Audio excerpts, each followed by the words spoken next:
Dober večer. A veste tisto občutek, ko tvoja dva gosta klepetata? Ne, nisem hotela s tem začeti.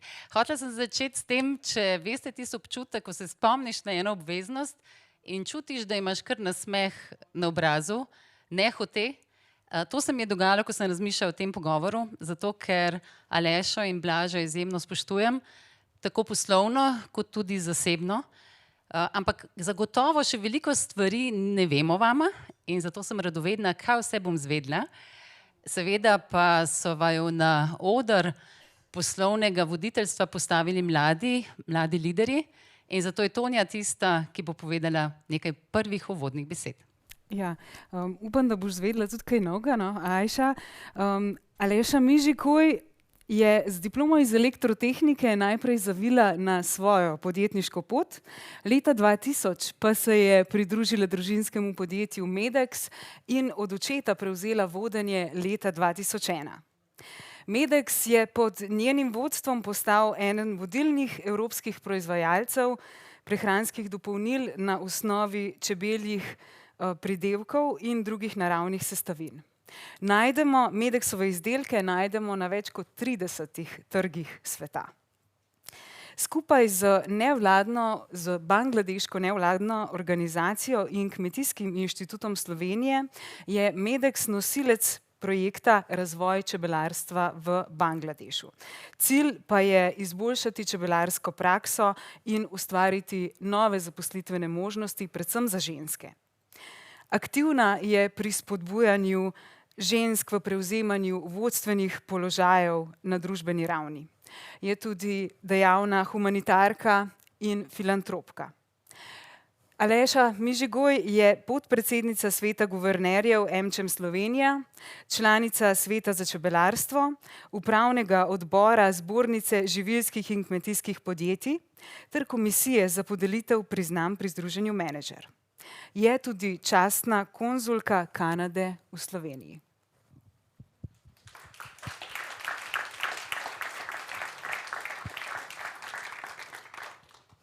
Kdo pa je Blaž Brodnjak? Univerzitetni diplomirani ekonomist, leadership veščine pa je nadgradil z MBA-jem na IECD Bled. Finance ima v krvi.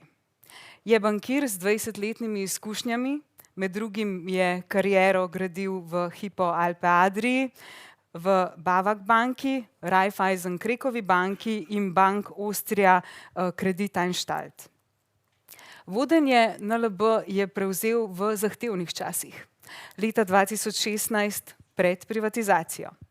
Iz prejemnice državne pomoči je NLB preobrazil v uspešno banko, ki z NLB skupino predstavlja vodilno bančno in finančno skupino v regiji. V središče je postavil trajnost in digitalizacijo. Bil je predsednik in član nadzornih svetov 13 komercialnih bank v 6 državah, 3 zavarovalnic v 3 državah in ene družbe za upravljanje ter ene mednarodno proizvodno storitvene skupine. Je predsednik sveta guvernerjev AmCham Slovenija, predsednik nadzornega sveta Združenj bank Slovenije ter član izvršnega odbora Rokometne zveze Slovenije in upravnega odbora košarkarskega kluba Cedevita Olimpija.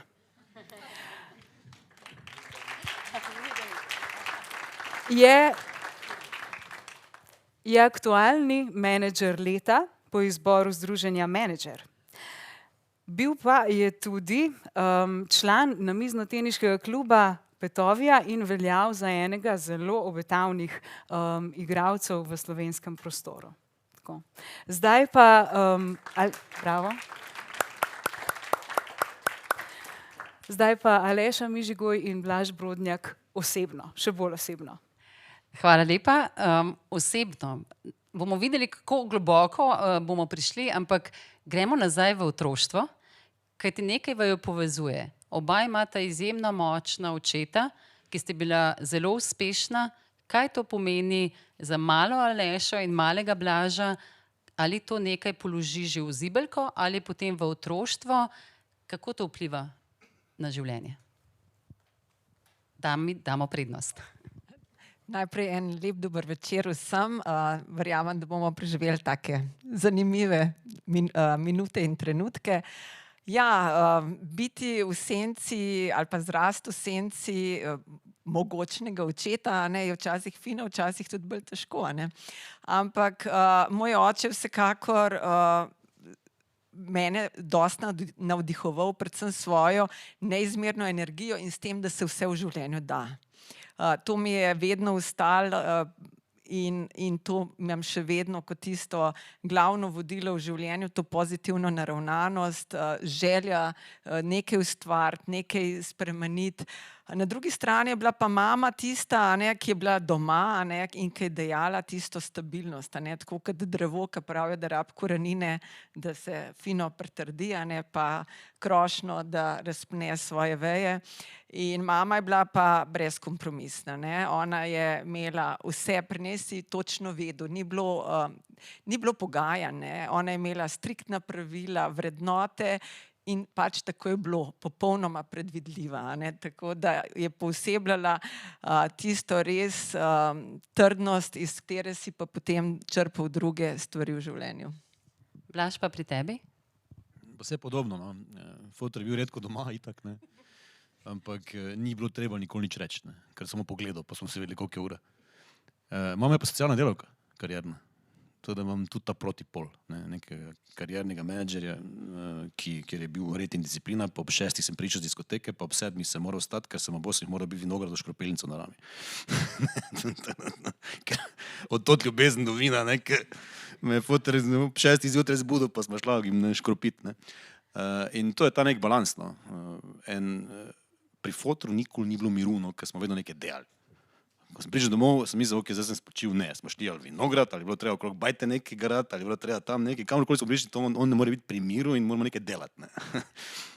Nekaj je s črko B in tabo in tvojo družino, vsi ste na B, vsi ste A-achieverji, ampak na B. A je tudi fotor Blaž, tak kot je bil njegov fotor? Ne, fotor je Stanko.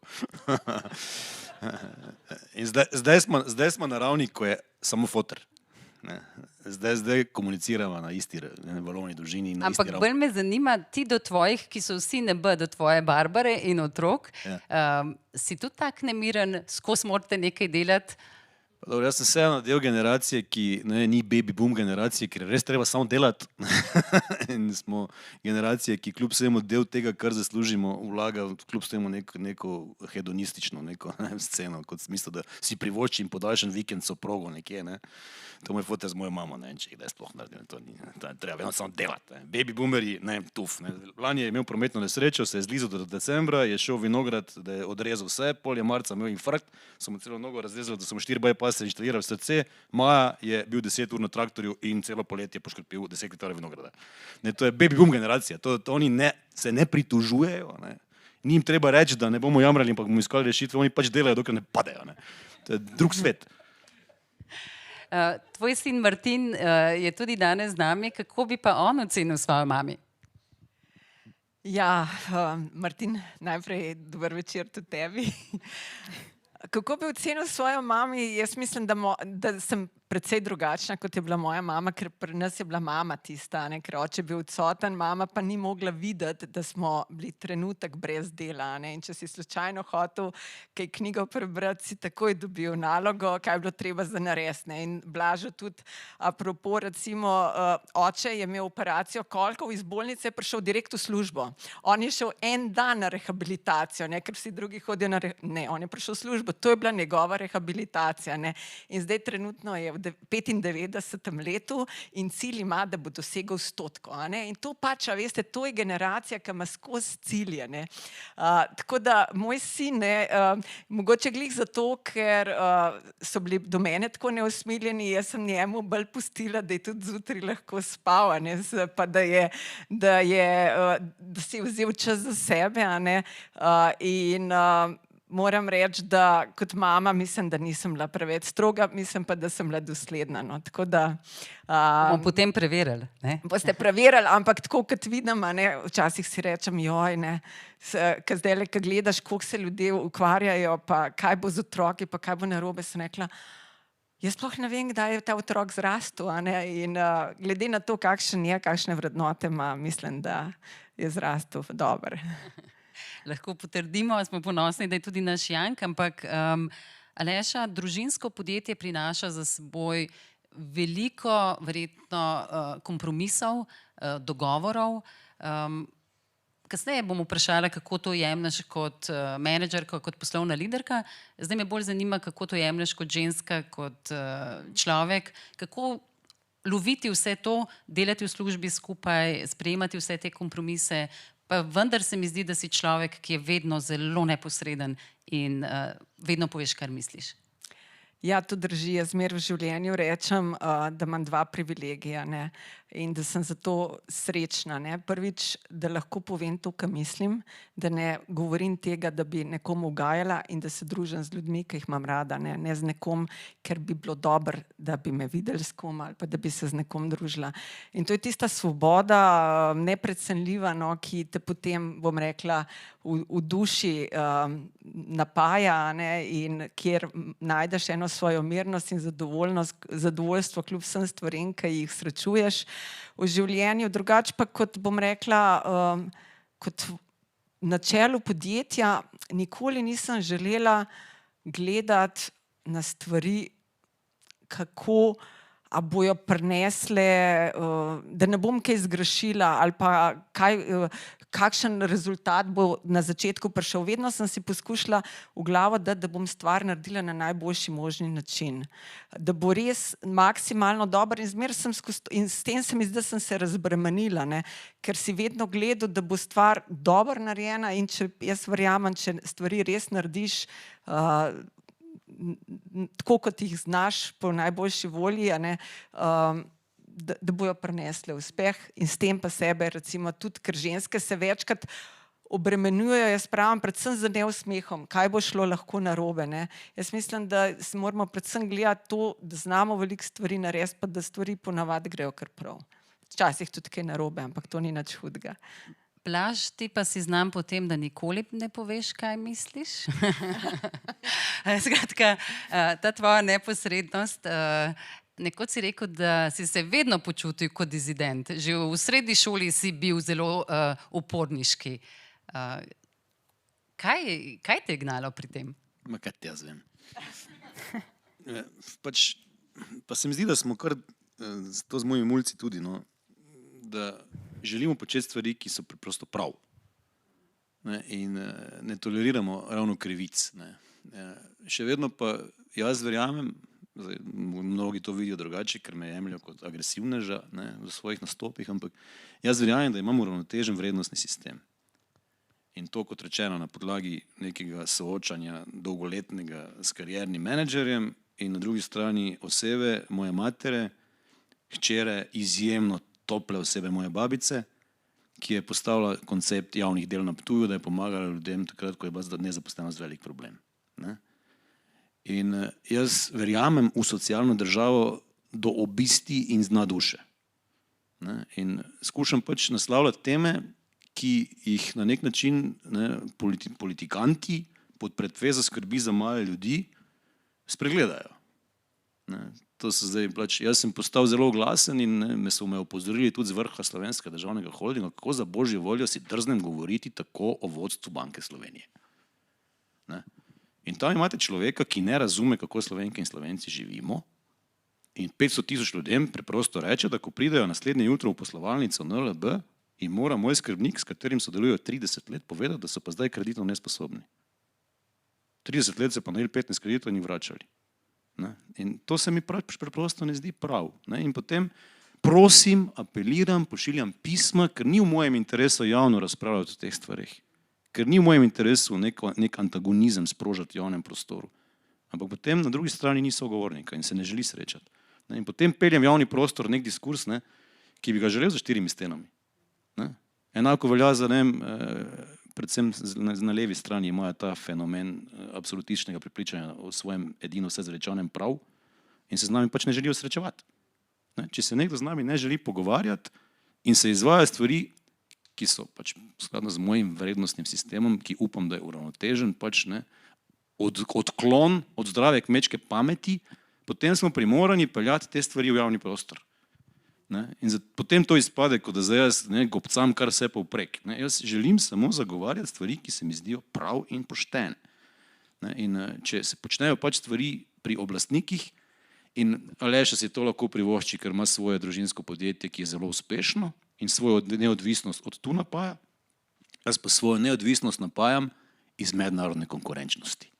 Trdim, da so neodvisni ljudje samo tisti, ki so mednarodno konkurenčni in taki šentflorjanski dolini niso odvisni od vsakokratne volje izvoljenih in od javnih jasli. Jaz pač nisem odvisen od javnih jasli, jaz lahko jutri spokam pa grem tujino za 2x več denarja. In zato sem svoboden. V mojem vrednostnem sistemu je tu svoboda, prava svoboda, vključno svobodo govora in šele potem vse ostale stvari. Pri tvojih vrednotah, Aleša, kaj postavljaš najvišje? Že prej si omenjala tudi ti svobodo. Kaj še tisto, za čemer boš vedno šla?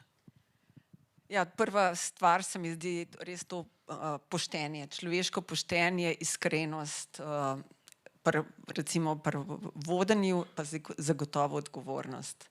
In ne prenesem arogantnih ljudi, ki omalovažujejo druge, želim si res kvalitetnega razgovora in prav brala sem pred časom, da na svetu obstajajo samo 2-3% ljudi, ki se jim reče, da imajo samo transformirajoči Če si predstavljate, kaj to je, to so ljudje, ki sprejemajo informacije, dejstva in so na podlagi tega pripravljeni spremeniti svoje razmišljanje.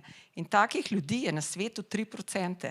In ko se enkrat to dojameš, potem vidiš, zakaj živimo tako, kot živimo. Ker so ljudje enostavno samo sledijo ali ponavljajo ali si v glave dajo svoje prepreke, in malo je ljudi, ki bi bili se osvestiti in priznati. Nisem imel prav. In vesela sem, da nekaj takih ljudi poznam, da smo dobri prijatelji in to je tisto, ko bom rekla, da mi je ogromna vrednota prijateljstvo in družina. To je tisto, kar človek potem vedno najde svojo trdnost, stabilnost, ko ti gre res slabo, lahko ali hudo. Blaž, svoboda praviš, kaj je še tisto, kar tebe žene? Malo športno smo tudi nastrojeni, neka športna ambicija. To sem včeraj vprašal tam na enem dogodku. Jaz dejansko vlečem analogije v poslu s športom. In tam je bil seveda en zelo uspešen podjetnik, ki je lastnik in je vse vajeti ima v svojih rokah in sem bil povprašan, kako pa jaz na to gledam kot agent, ker jaz pa nisem lastnik, jaz sem samo pač šef. Nad sabo imam nadzorni svet pa lastnikov, stotine. In sem rekel, tako kot Luka Dončić, vse on je samo pač prvi med enakimi v ekipi in ima cilj zmagati kot ekipa. In jaz posel na ta način gledam. Pri čemer seveda pa se vsi moramo začeti zavedati, da trajnostna agenda pomeni konec klasičnega konkurenčnega okolja. Tega se moramo začeti zavedati. Klasično konkurenčno okolje izhaja iz shareholder value kot edinega vsezvečanega interesa. Temu je odzvonilo. Temu je de facto odzvonilo. Če bomo še vedno nadaljevali z nehno hrepenenjem po kontinuirani rasti za maksimiziranje vrednosti za lastnike, potem seveda ne bomo uspeli kontrolirano začeti upravljati z porabo energije na tem planetu. Dokler tehnološko nismo zreli, da znamo zajeziti sončno energijo do te mere, da jo znamo tudi ustrezno shraniti, zato ker sonce v enem dnevu prinese dovolj energije na planet za celoletno porabo. Samo ne znamo je zajeziti. Ne znamo je ustrezno uokviriti in potem aplicirati. Dokler tehnološko nismo tako daleč, smo presegli vse meje tega planeta. Če Lučko poslušate Kajfeževo, bomo razumeli, da smo šli čez vse meje. Enostavno moramo model gospodarskega ustroja spremeniti. To pomeni, da se moramo spremeniti ne zgolj kot posel in začeti tekmovati, ampak sotekmovati, ob zavedanju, da imamo skupno omejitve, ampak tudi kot posamezniki. Zdaj jaz zavestno provociram javno, ampak jaz res vozim 100 na uro na elektriko, pa 120 na hibrid. In niti kilometra hitreje. In je moja žena zato včasih fejst nervozna, ker se kam mudi, ampak ne odstopam. Ne odstopam. To je simbolno dejanje. Ni tako pomembna mobilnost, so bolj pomembni drugi kriteriji porabe energije, ampak gre za simbolno dejanje, ker na to lahko vpliva posameznik. Mi ne proizvajamo jekla kot posamezniki, da bi potrošili ogromno energije, ampak kot posamezniki prižigamo luči in vsaki znova, ko pridem domov, je to vojna. Ker bajta je razsvetljena, kot da smo lajčev. In v pol bajte ni nikoga. Ampak res me zanima, kako umetnica, kot je Barbara, to vojno preživi. Ja, sej je težko, kot umetnici z nekom devico blesavo tam, ki ima življenje programirano. Jaz sem življenje programirano. Jaz sem 4. letnik vse izpite končal junija, zato da sem do januarja diplomiral, šel v vojsko in avgusta sem končal vojsko, da šel septembra v službo. To ona pač ne razume na ta način. Ona je kreativna duša. In potem seveda tudi, ko gre za materialne stvari, ima ona drugačne predstave. Ampak glih to je protipol. Smo brali enkrat skupaj na morju, ko smo imeli cajt nekaj brati, pa smo nek slučajno horoskop prebrali, ali nekaj tam na potke. Ona vodnar, pazi, umetnica, pa nek realen tip, pol pa še ona vodnarka, pa jaz devica. Se neki ostanta ljubimca. Tulej si rekel, ne? Nezdružljivo, Zanima me, kako pa mladi vidijo, katere vrednote vidva zastopata, zato Tonja, beseda je spet tvoja. Hvala, Ajša. Sem pa prej na eno zadevo pozabila. Tudi publika, tudi z vami se bomo, tudi vas bi radi vključili, tako da to bomo naredili kar z aplikacijo Slido. Zdajle bom režijo še prosila, da bo objavila zadnji QR kodo. In sicer zanimajo nas, kaj bi vprašali vi, naša gosta, in zanima nas, tudi v zadnjem delu bomo aktualno temo izbrali skupaj, torej skupaj določili, o čem boste v zadnjem sklopu govorili. Aleša Mižigoj je na odru poslovnega voditeljstva. Za odnos in dela do vodenja se obrača k Konfucijevi misli. Če delamo to, kar imamo radi, potem lahko rečemo, da nismo bili niti en dan v službi. Bistveno je, da si izberemo poklic, ki nas izpolnjuje, saj nam potem ni težko delati tudi v prostem času. Če nas stvari veselijo in navdihujejo, nas nikakor ne morejo obremenjevati. Pooseblja vrednoto EP iz Amerike, vse povezanost in soodvisnost, ker razume, da smo del večjega ekosistema in imajo naše odločitve širši vpliv. To razume v povezovanju moči narave, moči čebel in znanosti. Njena družina je zaznamovala naš prostor z razvojem apiterapij in tudi širšo uporabo čebeljih pridelkov. Danes pa Aleša Mižigoj pove, Medexovi izdelki temeljijo na vrednotah podjetja, ki s prepletom tradicije in inovativnosti moč naravnih čebeljih pridelkov povezujejo s sodobno znanostjo. Geslo moč čebel, dokazi znanosti, se mora zrcaliti v vsakem izdelku. Moč soodvisnosti razume tudi kot ambasadorka čebelarstva z razvojem čebelarjenja na drugih celinah, v Gani in Bangladešu, kjer je Medex generator razvoja in širjenja čebelarstva. Vrednoto EP nosi tudi v poslanstvu svoje funkcije častne konzulke, ko povezuje Kanado in Slovenijo, ter v funkciji mentorice mladim podjetnikom. Svojo vlogo menedžmentu pa je dvignila vlogo voditeljic v slovenskem gospodarstvu. En aplavz. Pa mimogrede povem še, da ko govorimo o vrednotah, je naše vodilo, vodnik AEOU, avtorica Sonja Klopčič, ki je tudi danes z nami. Sonja, hvala.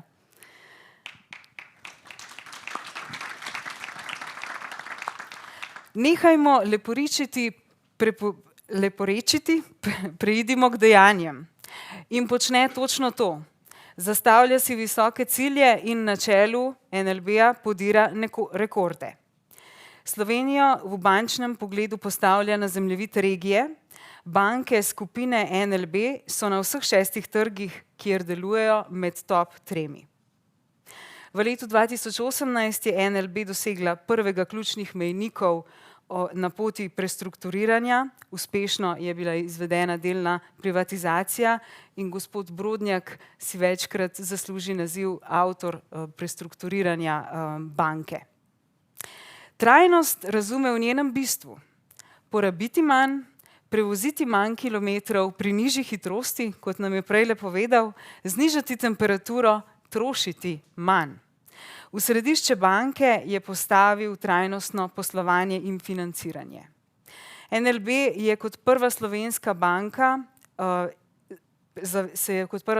banka zavezala načelom Združenih narodov za odgovorno bančništvo. Opravila meritve ogljičnega odtisa in se pridružila zavezništvu za podnebno nevtralno bančništvo, prav tako od Združenih narodov. S svojim vplivom deluje družbeno odgovorno. Zato je njegova vrednota evropska, oikos, odgovornost za blaginjo vseh. Ker kot pravi, mi se ukvarjamo s tem, kako bomo delili ustvarjeno, namesto da bi se pogovarjali o tem, kako bomo ustvarili bistveno več in potem tudi delili bistveno več. Rock'n'roll identiteta mu ne pusti, da bi bil tiho. Njegova sporočila so jasna in neposredna. Slovenija naj se odloči, da bo magnet za talente in da je uspeh pri nas želen. Zgled ustvarja z integriteto. Ker se zaveda, kako težko si je zaupanje pridobiti, je vesten predvsem pri izpolnjevanju svojih obljub. Verjame v meritokracijo, postavlja enaka pravila in enaka merila in za možnost vseh. Če bomo imeli kot družba ambicijo, da smo kot slovenski vrhunski športniki, se bomo pomaknili naprej. In kdo je, ko ni bankir? Ko nisem bankir, sem v resnici pravi tradicionalni haloški korant z zajčjo kožo. Bravo.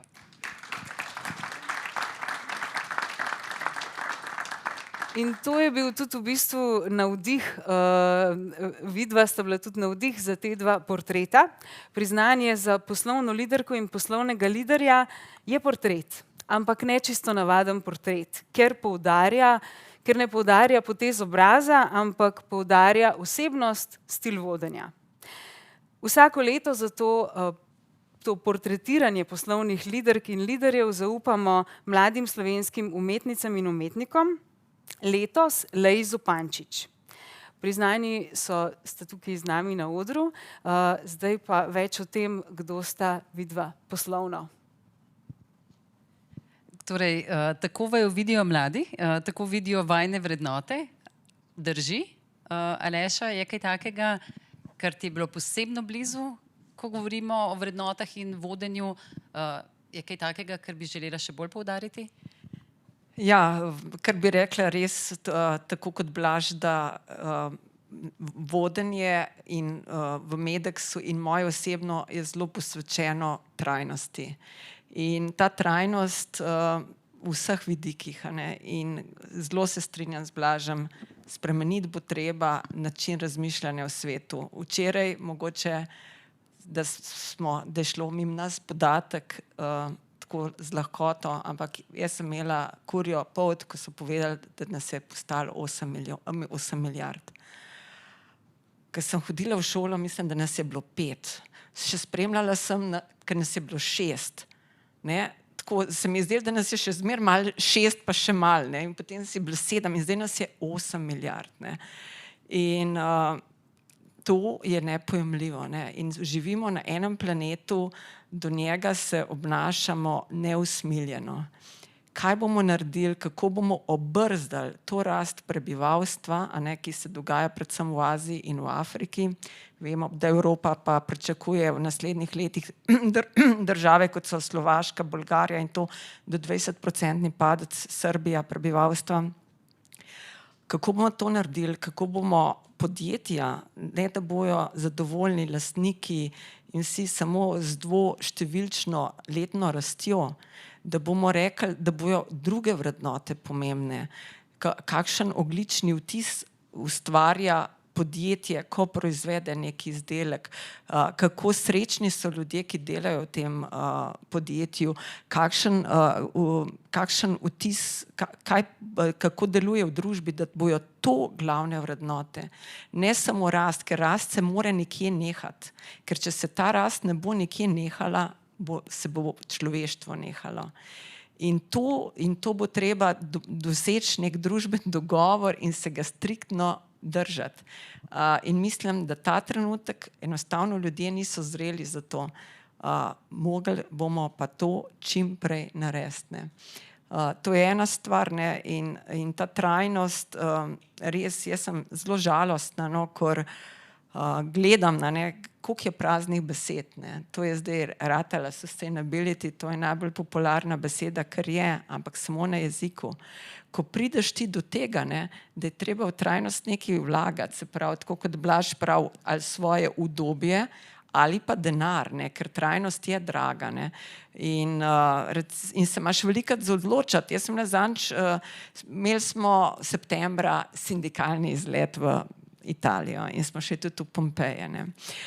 In veste, v Pompejih so imeli talno gretje, v Pompejih so imeli zbiralnike za vodo, oni so dejansko imeli vse te stvari, ki jih mi imamo zdaj, ampak dosti bolj trajnostno so živeli. Ne. Zbirali so vodo zato, da takrat, ko ni bilo dežja, da so jo izkoristili. Jaz pa berem v časopisih, da imamo, mislim, da predvsem manj namakalnih površin, kot smo jih imeli pred 10 leti v Sloveniji, pri tem, da je suša največja težava. Kaj mi delamo? Zakaj namenjamo naš denar, našo energijo? Popolnoma narobe. Tukaj vprašanje za oba, morda najprej zate, Blaž, da ne boste mislili, da imam umazane roke. Bila sem v Indiji in me je odpihnili. Odpihnili me od tega, kaj vse je in česa vse ni. In ko greš v New Delhi in so zaprte šole, zato ker ljudje ne morejo dihati, vidiš, da mi lahko delamo vse in imam sama pri sebi velik izziv, kako mi, ki govorimo o ESG, tako kot si rekla, Aleša, veliko je besed, tudi Evropska unija, zelo veliko govorimo, tudi konec dneva obdobju, kako bomo več počivali in vse to. In potem gledaš te ljudi, ki delajo za $6 na dan, ki dobesedno živijo življenje živali. Kaj narediti? Vem, da ti vračaš in Bangladeš in Afrika, ampak Blaž, morda kako ti vidiš ta možen nov dogovor, kako vidiš, da ne bomo samo v Evropi, znotraj Slovenije, včasih mislimo, da ta 2 milijona ljudi, da lahko veliko spremenimo in verjamem, da tu je energija, ki zna spreminjati. Ampak kako narediti to, da bo cel svet, teh 8 milijard ljudi, začelo drugače? Izziv je, ker old money hedonisti v Evropi se bodo težko odpovedali svojemu udobju, ne? In bodo želeli uvažati iz Afrike kadre, da bojo naše namakalne sisteme pa kanalizacijske sisteme čistili. Ne? To je sprevrženo a priori. Ne? Zakaj ne zgradimo desalinizacijskih naprav in omogočimo v Afriki normalnih pogojev za bivanje? Ne? Na drugi strani, zakaj se ne zavedamo, da ESG ni samo E? Ne? Bistveno bolj pomembna sta S in G. In zakaj imamo tako veliko rast populacije? Zato, ker pač ne vložimo dovolj v izobraževalni proces žensk, ker ko se one zavedajo bivanja na tem planetu, seveda imajo manj otrok, ker jim tudi njihov osebni nek status začne nekaj pomeniti, zato ker seveda želijo kreativno soustvarjati bodočnost tega sveta, ker se zaposlijo, ker imajo redka znanja, ne? In s tem seveda postanejo res enakopravne članice te družbe. Rast prebivalstva je povezana z neizobraženostjo žensk, ki nimajo enakih možnosti in pravic. To je S. Bistveno pomembnejši, če mene vprašate, od E, ker bo samodejno potem privedel do tega, da bomo na E bistveno bolj pozorni. Ne? In drugi vidik je pa G. Ne? Ker pač nam svet vodijo ljudje, ki so bodisi dokazano opravilno nesposobni, se rokujejo s sencami, ne? Ali pa namesto, da bi 100 milijard vložili v energetske objekte na obnovljive vire, ne, vložijo v ameriško orožje. Ne pa da smo čem, ne, ampak da ne o nesporazuma. Svet nam vodi ljudje, ki ga vodijo v napačno smer in ga izvajajo in ga vodijo egocentrično. Ne. Zdaj bomo mi zlorabili Kitajsko kot, oziroma Afriko kot, ne, resursno polje, ali bomo Afričane dejansko jim dali enake možnosti, jih izobrazili in jim omogočili dostojno bivanje doma. Mislim, to so pomembne strateške, geostrateške odločitve. Ali se bomo šli boja za prevlado med Američani, Kitajci, Rusi in Evropejci, ali se bomo skupaj složno odločili, da vendarle gre za obstoj civilizacije in začeli sotekmovati. Ne tekmovati. To je treba seveda na G7, G20 in ostalih forumih, ne pa pariških in drugačnih ne vem kakih pogovorih, končno dati na mizo. ESG ni samo E. Ko je David Attenborough se rodil, smo imeli 1,5 milijarde prebivalcev tega planeta. 4% vseh živih bitij na tem svetu živi prosto v naravi. Vse ostale so v bistvu funkcije prehranjevanja človeštva. Se tega zavedam. 96% živalske mase je funkcije praktično prehranjevanja človeštva, razen seveda oceanskih rib in vsega ostalega, kitov in vsega ostalega. Pa to je totalni dizaster. Poglejte si, kolikšen del kmetijskih površin, pol in njiv je po funkciji proizvodnje hrane za te živali. Dizaster. Popoln dizaster. Tehnologije imamo, samo odločitev še nismo sprejeli. Tehnologija obstaja za sanacijo tega planeta. Narava se rehabilitira v nekaj letih, to je neverjetno, to smo videli v koroni, kako hitro se narava rehabilitira. Samo moramo dati priložnost. Zdaj porabljamo 2022 bistveno več fosilnih goriv, kot smo jih 2019. Pa imamo cilje, da bomo znižali porabo. Kdaj? Kdaj bomo znižali? Projekcije za 70 let so povečanje. Zdaj, zaradi tega, ker kupujemo orožje, kurimo premog. Ker se nismo sposobni odpeljati v Moskvo pa se zmeniti za božjo voljo. Ker je to nekomu v interesu. Komu je v interesu vojna v Evropi? Poglejte samo, follow the money. Follow the money. To je absurdno, sprevrženo, bolano. Tako je. Absurdno, sprevrženo, bolano. In smo bolani kot civilizacija. In vedno smo bili, samo za nas je kar nekaj preveč in ta planet preveč obremenjujemo. Nič se nismo spremenili od pradavnine. Gre za boj za prevlado. Pa vedno obstaja upanje, da smo se, pa potem spet ugotovimo, da se nismo. Aleša, v Bangladeš si peljala čebele, Gano poskušaš razviti kot destinacijo, kjer lahko pridelujejo med. In kaj te je to naučilo? Kaj ti je to dalo? Res si šla v srčiko tistega, o čemer pripoveduje Blaž? Ja, drži. In bom rekla, predvsem, ko greš v te države, čutiš neizmerno hvaležnost. Kot ženska, ko prideš v državo muslimansko, ko vidiš tisto revščino, ko mama nima ničesar, ko otroku da spi na pločniku, ko nimajo drugega kot lonce, ki in stanujejo na cestah, in potem vidiš, v kakšnem obilju bivamo mi, si res hvaležen. In da sem se kot ženska rodila v Evropi, neizmerno hvaležna. In ko priješ v Gano in vidiš v bistvu spet zlaganost tega sveta, ko recimo OECD ima v svojih programih, mislim, da morajo ne vem koliko procentov ali pa promilov svojega prihodka morajo države nameniti nerazvitim državam oziroma državam razvoju. In vidiš, koliko projektov je tam, kjer je nekdo je spravljen si samo uprav roke oziroma dušo, pa ni šel nikoli tja pogledati, kaj s tistim denarjem nastalo. Recimo, mi konkretno smo gledali afriške čebele, ki je drugačna od slovenske. In čebela je matematično perfektna. Ona točno ve, matica, koliko veliko satovje potrebuje, da bo izležila jajčka. In če to satovje milimeter narobe in ne bo ona mogla točno jajčica izleči, pač ne bo tega naredila. In zato je tako pomembno, da ti širiš tehnologijo in znanje skupaj. Ne pošilja samo stvari, ki pri njih delujejo tja, ker ne bojo uporabne. Recimo, isto je bilo v Bangladešu. Je prišel nemški predsednik tja in je videl tiste shirane krave, ki so res čisto shirane. Rekel, mi bomo naše frezike poslala, in je poslal ne vem koliko kontejnerjev krav. Ne, te krave so pomrle v 2 mesecih, ne, zato ker pač ti rabiš živali, ki so prilagojene za bivanje v tem okolju. Ne? In potem so te krave, ne vem koliko časa, mislim, da avstralskimi kravami genetsko pač množili in to, ne vem, potem so prišli na 1/10 nemške krave, da je bilo lahko, da je potem ta krava preživela. Skratka, smo arogantni po svoje, površni smo v svojem delovanju. Nihče ne gre pogledati v bistvo, kaj je res. Ne, in kaj se dejansko potrebuje. In tako sem videla res ogromen čebeljih panjev tam evropskih, ki ne služijo ničemur. Ne. In druga stvar, ki me je pa blazno prizadela, je pa ta izjemno visoka raven korupcije. To je pa tisto, ki najbolj boli. Ne. Korupcija tam je neizmerna.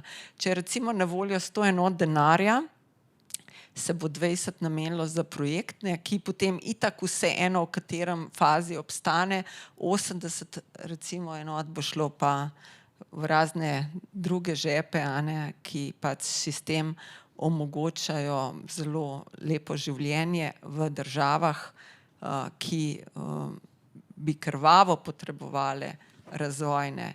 Recimo Gana je največja svetovna proizvajalka kakava, 1 milijon ton ga proizvede na leto.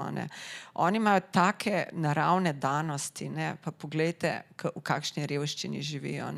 Pač to je spet nekomu v interesu. Te zlaganosti je veliko, ne? Zato včasih smo na teh buzzwords, kot jim rečemo, res alergični, ampak v vinu pa je resnica. In ti v vinu in familiji, vaši blagovni znamki, najdeš tisto zadovoljstvo, ko si res verjetno povezan z zemljo, povezan s tukaj in zdaj. Vem pa, da razvijaš regijo. Ne želiš samo za vašo familijo in družino in familijo kot blagovno znamko, ampak tudi širše. Si uspešen na tem področju, Blaž? Pa dobro, mi smo first baby step naredili, mi smo šele začeli zgodbo. Ampak cilj je pa točno to, ne, v bistvu spet sotekmovanje. Ne. Mi želimo na našem sosedstvu promovirati in prodajati pridelke iz okoliških kmetij. Se pravi tudi ostalih vinarjev, ne, sirarjev, ne, salamarjev, čajnik, ne, kar se počne, bučna olja, dobra, štajersko, prekmursko zaščiteno. Ne. In to se mi zdi pomembno izpostaviti. No. Skušam ves čas argumentirano poudarjati pomen sodelovanja, ki je lahko seveda konkurenčno, ne? Tako kot imamo politiki leve in desne, ne? Ampak ko gre za neke cilje lokalnega maksimuma, morajo sotekmovati, ne? In tega dokazano nismo bili sposobni v zadnjih. Ne? Zato smo se pogovarjali tam neformalno, zame se je v nedeljo zvečer zgodil prelom slovenske nacije. Nisem prepričan, da so staroste slovenske politike, pa tudi mladi absolutisti, vsi razumeli, kaj se je v nedeljo zgodilo. Nisem prepričan, da so razumeli. Iskren objem 2 protikandidatov. To je tako močna sporočilna gesta, ki jim je povedala, guys, that's it. Na naslednjih volitvah pričakujem popoln obrat. Ampak popoln obrat. Pričakujem popoln neabsolutizmu in popoln neizključevanju. In bomo imeli močnega desnega in bomo imeli močnega levega, kakorkoli, ampak zmožna bosta skleniti veliko programsko koalicijo. Jaz v to iskreno verjamem. Napočil je čas, da se nehamo pogovarjati o 2. svetovni vojni, ampak da se pogovarjamo o trajnostnem razvoju Slovenije kot paradiža, oaze paradiža na planetu, 2/3 poraščene z gozdom, ki še zarašča. Ne? Mi dobivamo subvencijo na ekološki in imamo ekološki certifikat, da vzrejamo govedo. Pazite, v globalnem kontekstu je govedo zlo. Ampak govedo se da vzrejati na trajnostni način. V Halozah je bilo pred 35 leti 3000 hektarjev vinogradov. Danes jih je 680, 23% nekdanjih površin. Ostalo zarašča gozd. V Sloveniji se moramo potruditi, da bomo ohranili vse neko minimalno površino kulturne krajine, da bomo prehransko samooskrbni. Slovenija ni Nizozemska za 20 milijonov govedi. Ne? Slovenija je paradiž. imamo eno svojo paradigmo in če smo pametni in sotekmujemo, bomo ta paradiž pustili za namcem in ga razvijali naprej. Ne. Se pravi, zame je izgrajevati ekosistem v duhu tega, kar skušam početi nasploh. Ne. Sotekmovanja za skupno dobro, skupaj se bomo učili, izobraževali, kako trajnostno zrejati govedo, kako trajnostno predelovati vino. Ne. Jaz sem zavestno sprejel odločitev, da 3 krat na teden pač ne jem mesa, nisem vegetarijanec, ampak 3 krat na teden ne jem mesa. Ne. Zato, ker je to pač trajnostno. Pa ga imam ful rad, ne. Pa bi vsak dan zmazal 3 stejke, ampak ne, zavestno 3 krat na teden pač mesa ne jem, kot ena od tistih kapric, da ne vozim hitreje kot 120 km/h. Ne. Ampak verjamem, da bo seveda govedo še vedno vzrejali, zato ker seveda so to kakovostne aminokisline in če se ga vzreja na trajnostni način, to ni v škodo, ne, slovenskemu okolju.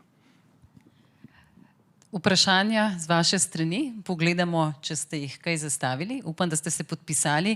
Novo pravilo smo uvedli v MČM-u, da anonimnih vprašanj ne sprejemamo več. Prav naš predsednik je... Povej! To sem pa z enem intervjuju, kaj nekaj sem pisal. To sem te naše. Jaz bi z zakonom prepovedal anonimnost na socialnih omrežjih. Smejijo se zato, ker so vsi anonimni. Ja, ker jaz nisem povedala. Sam je anonimneži. Ampak bomo vprašala, kateri anonimnež je vprašal, kako se učita? Torej, kako se učita? Zdaj gremo na hitre vprašanja, hitre odgovore. Učim se v bistvu vsak trenutek, ko srečaš človeka, zmer gledaš, da bo zanimive ljudi srečeval, ko potuješ, ko malo, bom rekla, ko prebiraš, pa sam pri sebi razmišljaš o tem, kaj so ti želeli povedati. V bistvu, jaz bom rekla, učim se skozi. Kdo je vprašal Blaža, kdo se mora odpeljati v Rusijo? Sonja, kdo torej naj odide v Rusijo? Evropski voditelji, ne? In se zmenijo za božjo voljo. In ne nadgradijo dediščino Gorbačova, prosim. Ja. Vprašanje, kako se lahko spremenimo kot civilizacija, je daljše narave, pa verjamem, da smo nekaj že slišali o tem. Tako da spremenimo same sebe najprej. Torej, gremo k Gandiju. Kaj je razlika med sotekmovanjem in sodelovanjem? Ti si govoril veliko, Blaž, o tem, kdo je želel to izvedeti? Klemen Medved, torej? Mislim, razlika je ta, da seveda se kljub vsemu poenotimo okrog določenih stvari in si postavimo meje, preko katerih ne gremo. Pri tekmovanju je to brutalno, ne? Se o tem ne sprašujemo. Se ne sprašujemo, kje se končajo moje pravice in kje se druge začnejo. Vprašanje z Alešo. Drži, rabimo nova pravila tekmovanja, profit je enostaven kazalnik, imate morda kak predlog, kaj poleg oziroma namesto tega vprašanje pa je zastavil? Ja, tako kot sem že rekla, ne, sigurno kako ravnamo z okoljem, kako ravnamo z ljudmi, kakšne odnose ustvarjamo, to bo tisto, kar bo pomembno. Kaj vam pomeni meritokracija? To je stavek oziroma beseda, Blaž, ki jo tolikokrat slišimo od tebe. Kaj ti to pomeni? To so zame enake možnosti in ponuditi priložnost tistemu, ki si v danem trenutku pa zasluži na podlagi objektivno presojene primernosti. Fit and proper. In je neodvisno in povsem nepomembno, katerega spola, katere veroizpovedi, katere starosti je. Poleg poslovnega udejstvovanja, katero je drugo najbolj pomembno področje v življenju? Govorila si o družini, o prijateljstvu, pa šport? Pa šport, ja. Pa narava. To je tisto, kar me najbolj napolnjuje. Vprašanje zdaj za oba. Kdo je želel vedeti, na kateri uspeh sta najbolj ponosna? Aleša, na kaj si najbolj ponosna? Na svojega sina. Tudi jaz bi to odgovorila. Blaž? Ker zdaj nimam alternative klišejske, ker lahko samo rečem na svoje bistre, energične in hvala Bogu zdrave otroke. Vprašanje za Alešo Mižigoj, kdo je zastavil, kakšna znanja za vodenje črpate od čebel? Ja, čebele so edinstvena družina. Danes sem že enkrat rekla, da čebele so zelo ženske, a ne? Tako da edinstvene in še zmeraj ljudje ne vemo, po kakšnih načinih sodelujejo med sabo. Še zmeraj ni jasno, z vsem znanjem fizike nam ni jasno, kako lahko letijo, ker imajo enostavno preveliko debelo telo pa premajhna krila. In še mnogo. Čebele imajo najboljšo izrabo materijala. Šestkotnik je najbolj popolna oblika z najmanj materijala, najboljšo zasedbo prostora, ne? In skratka, po čebelah se bomo lahko še marsikaj naučili, če nam bomo dali sami sebi priložnost. Vedno znova me prevzame tale elektroinženirka. Aleša, Blaž, Kako kariero uskladiti s pojmom biti dober starš, ko se ozrete nazaj, kaj bi spremenili in česa ne bi, kdo je želel to vedeti? Naša nosečka, seveda. Ja. Pardon. Jaz mislim, da predvsem mora biti človek discipliniran. Disciplina je tako zelo en pomemben del v življenju in če imaš stvari tako odločene, imaš čas in za podjetje in za sebe in za vse, ki jih imaš rad. Tako da brez težav. Blaž, pa ti? To je najtežje, iskreno. Ja. Jaz imam srečo, da imam soprogo, ki je bila bolj prilagodljiva lahko, no. Drugače pa je zahtevno. Jaz sem svoje otroke vedno pogrešal in oni so mene vedno pogrešali. In jaz ne verjamem v kvalitetno preživljanje časa 6 minut na teden. Ni. Oni so mene pogrešali, jaz sem pogrešal njih in to je pač cena, ki jo moraš plačati kot vrhunski lider v nekem korporativnem svetu, nažalost. In še zadnje vprašanje, kaj je tisto, kar v službi ne prenesete? Me zanima, če so tvoje kolegice to zastavile, kdo je to želel? Aha, ne. Mogoče lahko one povejo. No, vsekakor, kar ne prenesem, je, bom rekla, nesodelovanja, nedobronamernosti, kakšne arogance. To so stvari, ki jih res ne maram. Blaž, pa ti? Zamujanje. Zdaj razmišljam, če sem kdaj k tebi zamudila. Okay. Šport je tisto tudi, kar si že prej omenjal, Blaž, kar te je zaznamovalo. Bil si vrhunski ping-pongaš, a se to tako reče? Jaz sem 3. kadet Sloveniji, to zdaj ni nekaj vrhunski. Vsak dan sem pa treniral, ja. Zaznamujete, šport te zaznamuje. Zgradi vrednostni sistem. In se mi zdi, da je to danes še posebej pomembno v svetu virtualnih generacij, ko enostavno otroci izgubljajo stik z vrstniki v fizičnem smislu, ker so pač veliko za elektronskimi napravami in manj zahajajo v dvorane, na štadione, na športne objekte.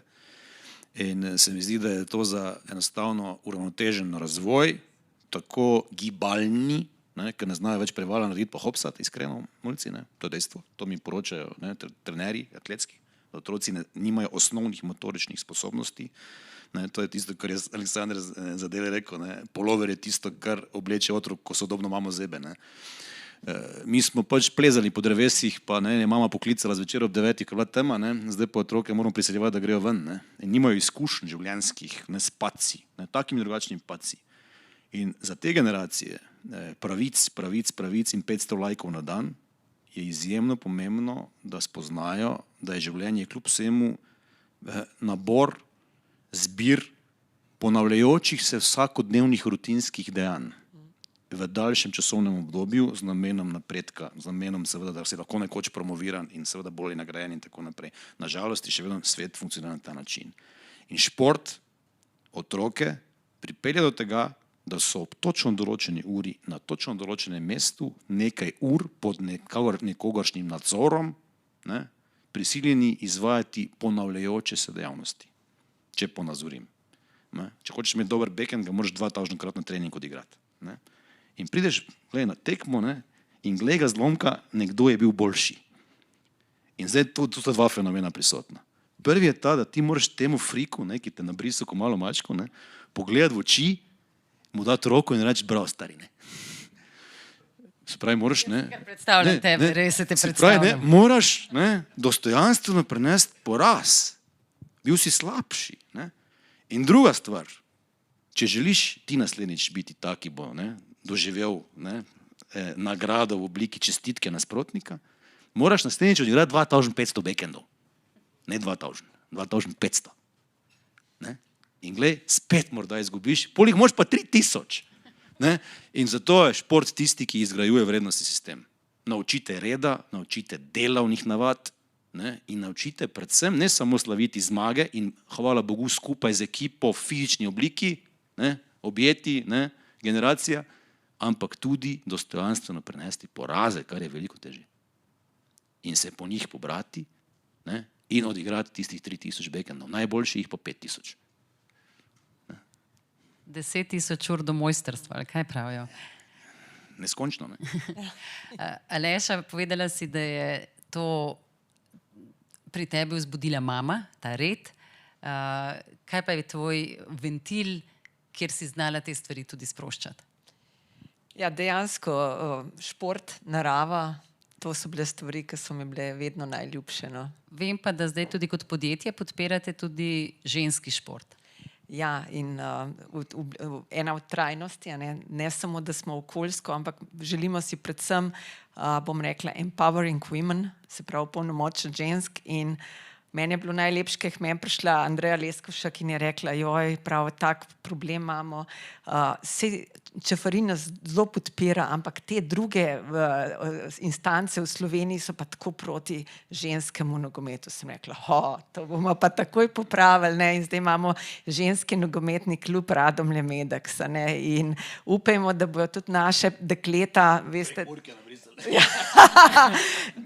da bojo tudi naša dekleta enkrat igrala. Videli smo zdaj, mislim, da je bilo finale svetovno prvenstvo, 80,000 gledalcev je bilo na tekmi ženskega nogometa in verjamem, če jih bomo spodbujali, ne, da bomo tudi tukaj lahko daleč prišli. Tako kot so skakalke, prišle prve na svetu. To je to, ne. Ženske moramo, posebej za ženske se mi zdi, je šport tisto, ki se naučijo in delati in zmagovati in biti odvisne od sebe in želeti si več, želeti biti prve in ko to potem prinesejo v kasnejši svet, svet managementa, to let's do it, in to potrebujemo. Vrhunsko. Zdaj pa še čisto zadnja tema, ki jo boste izbrali vi. 3, Tonja, ste nam postavila kot izziv in zdaj bomo videli, na kaj boste odgovarjala gosta. Ja, 3 teme, ki ste jih delno že začeli. Prva, volilno leto in kultura dialoga. V nedeljo smo dobili prvo predsednico republike. Kako smo v tem letu, a smo to kulturo dialoga prestavili na višji nivo? Gospod Brodnjak je prej že začel to debato z iskrenim objemom, tako da od tukaj naprej. COP27, podnebna konferenca in trajnost.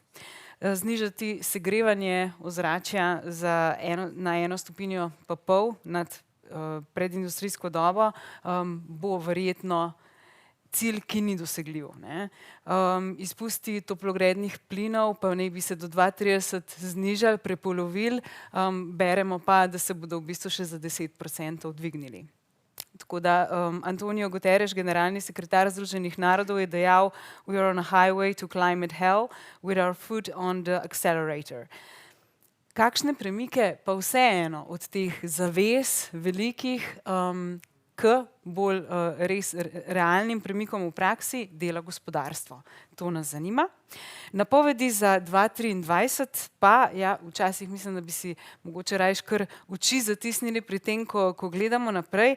Od krize dobavnih verig, korona krize, inflacije, podnebne krize, groženj z recesijo, do vojne v Ukrajini, ki smo ji žal nehali šteti dneve, ampak jo bomo šteli v daljšem obdobju.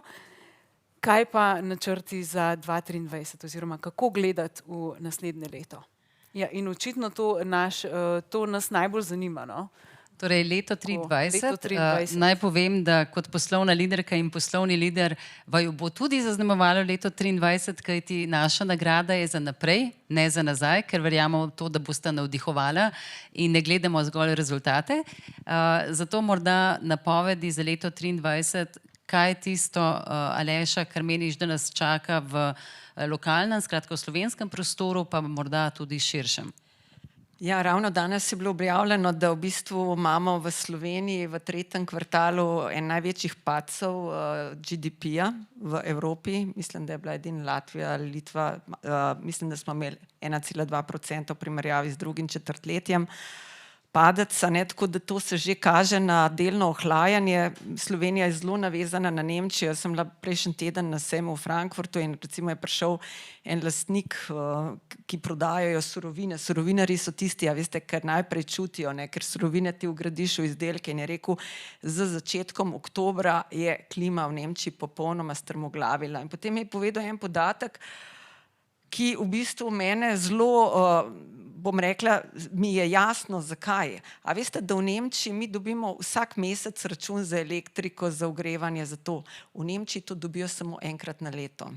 In predstavljajte si, da bojo maja Nemci dobili strošek elektrike, energije, ki so jo porabili za celo leto. In predstavljajte si, kakšno breme to pomeni za ljudi, ker ne vejo, nimajo pojma, vsi jih samo strašimo oziroma strašijo, kako so se podražila elektrika, kako se je podražil plin, in to jaz mislim, da pomeni totalno bremzo za nemško gospodarstvo, ker so vsi ti takoj prenehali trošiti, ker veste, kakšni so Nemci, tisti zanesljivi, da bojo imeli, in varčevanje. Isto je bilo zdaj objavljeno, da okrog 20% nemških mikropodjetij in SP-jev, samostojnih podjetnikov, pričakuje, da bo propadlo v naslednjem letu. In to so stvari, ki vplivajo na nas.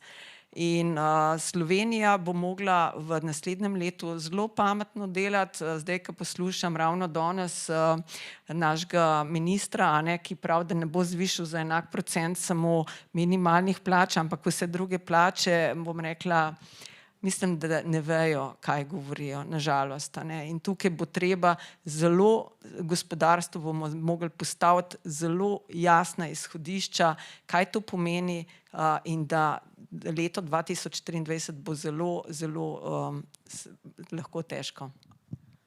Hvala, Aleša. Blaž, tvoj pogled? Dobro, bo zahtevno, ampak mi smo zmagovalci.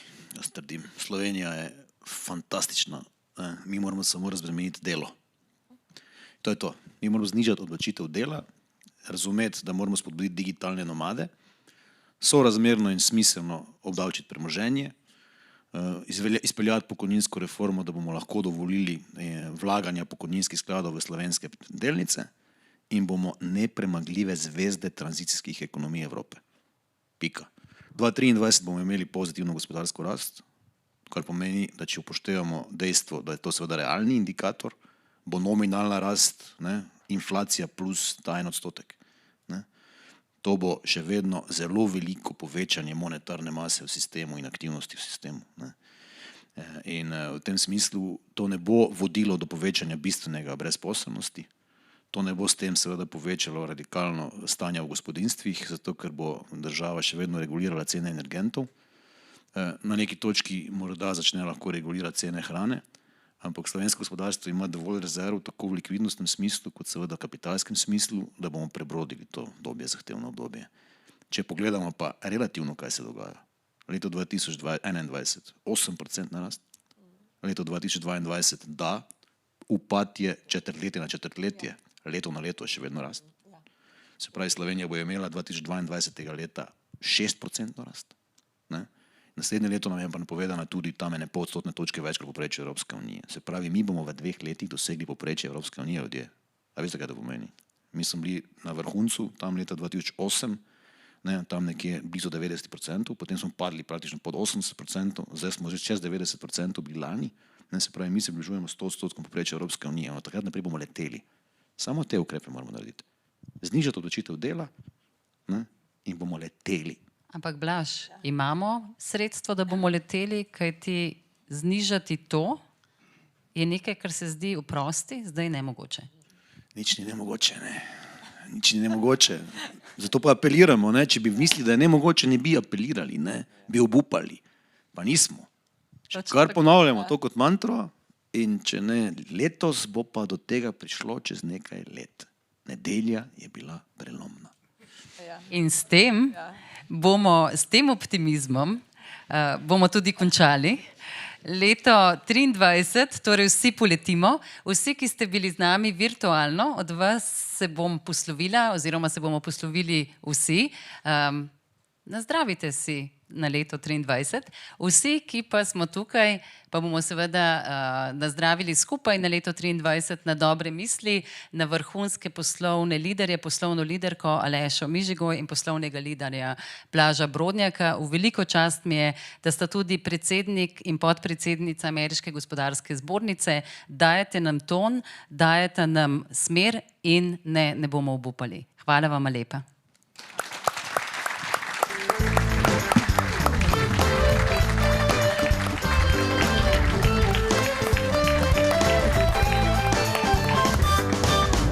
Zdaj pa